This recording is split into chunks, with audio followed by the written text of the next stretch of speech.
तो आज हम बात करेंगे डैंड्रफ के बारे में। डैंड्रफ यानी सेबोरिक डर्मेटाइटिस। हम पहले बात करते हैं कि आपके सिबेशियस ग्लैंड्स यानी कि जिसमें से तेल बनता है वो ग्लैंड्स कहाँ पे होते हैं और डैंड्रफ में क्या अबनॉर्मल चीज़ें हो जाती है उसके रिलेटेड, और उसके लिए आपको क्या क्या मेडिसिन करनी पड़ेगी, क्या क्या केयर करनी पड़ेगी, आफ्टर केयर किस तरह से का शैम्पू आपको यूज़ करना है, आपकी फ्रीक्वेंसी ऑफ वॉशिंग कैसी रहेगी, ये सब के बारे में। सो आपके जो सिबेशियस ग्लैंड्स है यानी कि जिसमें से तेल बनता है जिसके कारण आपकी स्किन में शाइन आती है, हेयर में शाइन आती है, वो होता है आपका तेल यानी सीबम।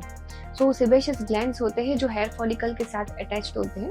उसकी कैनाल से निकलता हुआ सीबम आपका स्किन के ऊपर जाता है और आपको ये सारे प्रॉपर्टीज स्किन की जो है स्किन को प्रोटेक्शन देती है। तो इसके कारण सीबम जो है आपका सेबेशियस ग्लैंड से होता हुआ उसका जो फैटी एसिड कंपोजिशन है वो कभी अबनॉर्मल हो सकता है।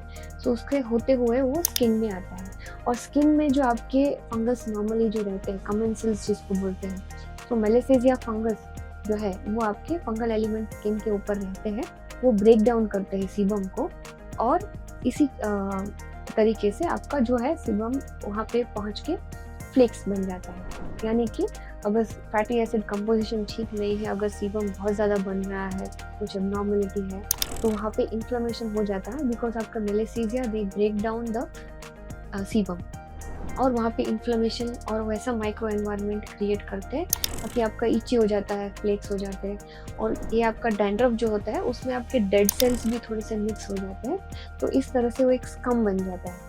ओके, सो अब आता है कि आपको उसको डैंड्रफ को कैसे टैकल करना है।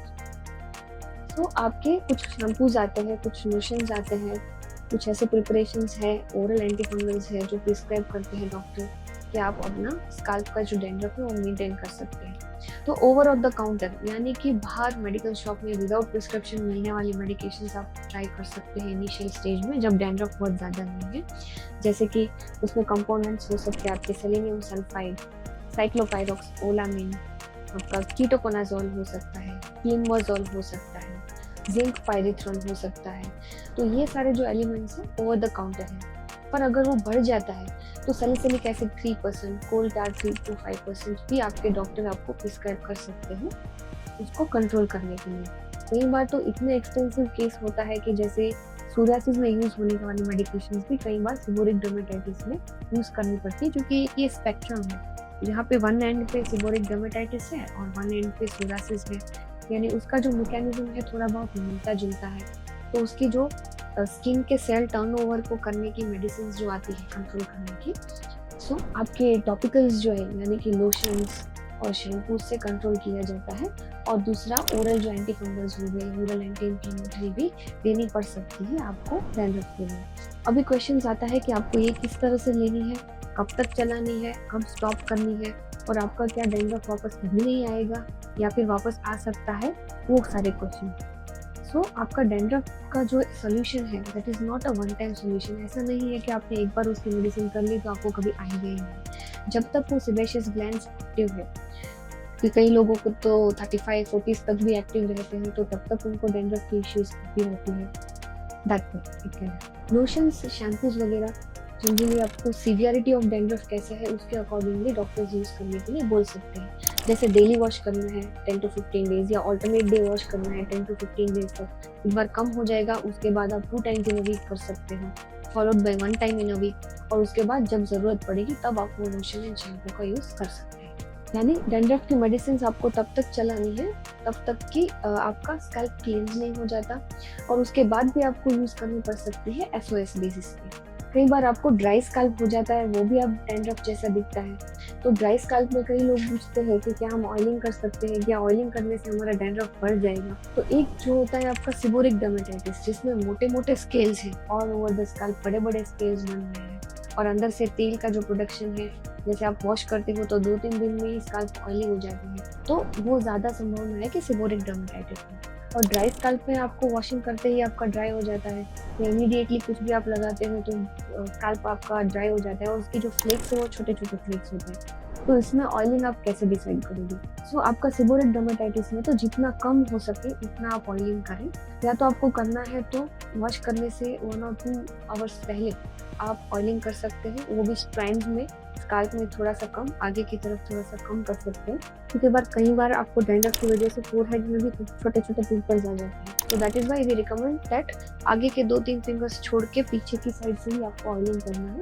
बस 1 और 2 आवर्स छोड़ के आप वापस से अपना शैम्पू कर सकते हैं। और अब जब शैम्पू करते हैं तो ये ध्यान रखना है कि कॉन्टैक्ट पीरियड शैम्पू का, यानी कि जब आप शैम्पू करते हैं तो स्कैल्प में करना है, राइट, और टिप्स में ज़्यादा नहीं करना है, क्योंकि टिप्स में अगर आप ज़्यादा शैम्पू करोगे तो टिप्स आपकी ड्राई हो जाएगी। तो उसका हमें जो एक्शन चाहिए वो सेबेशियस ग्लैंड्स पे चाहिए, जो कि स्कैल्प में कॉन्सेंट्रेटेड है। सो उसमें आपको शैम्पू करके वहाँ पे 5 मिनट्स जो उसका लेदर है उसको रहने देना पड़ेगा, and then you can wash it with your normal shampoo, क्योंकि इसमें इनफ झाग आपकी बनेगी नहीं। तो ये शैम्पू करें, 5 मिनट्स तक रखें और उसके बाद नॉर्मल शैम्पू से आप वॉश कर ले। फ्रेंड्स जो है आपके, वो तो आपको नॉर्मल शैम्पू से ही वॉश करना है, वो वहाँ पे एंटी डैंड्रफ शैम्पू नहीं यूज़ करना। और एंटी डैंड्रफ शैम्पू का ये है कि वो हेयर को काफ़ी ड्राई कर देता है। सो इन दैट केस आपको हेयर को जो टिप्स है उसको कंडीशनर आपको करना पड़ेगा, और probably you can use a serum also जब आपके हेयर सूख जाएंगे थोड़ी सी। तो ऐसे कंडीशन में ऐसे हेयर ऑयलिंग करना है आपको सेबोरिक डर्मेटाइटिस के लिए। मानो कि आपका ड्राई स्कैल्प है और एनवायरनमेंट आपकी जो अराउंड एनवायरनमेंट है वो भी ड्राई है, तो हो सकता है कि आपको ड्राई स्कैल्प के कारण भी इचिंग।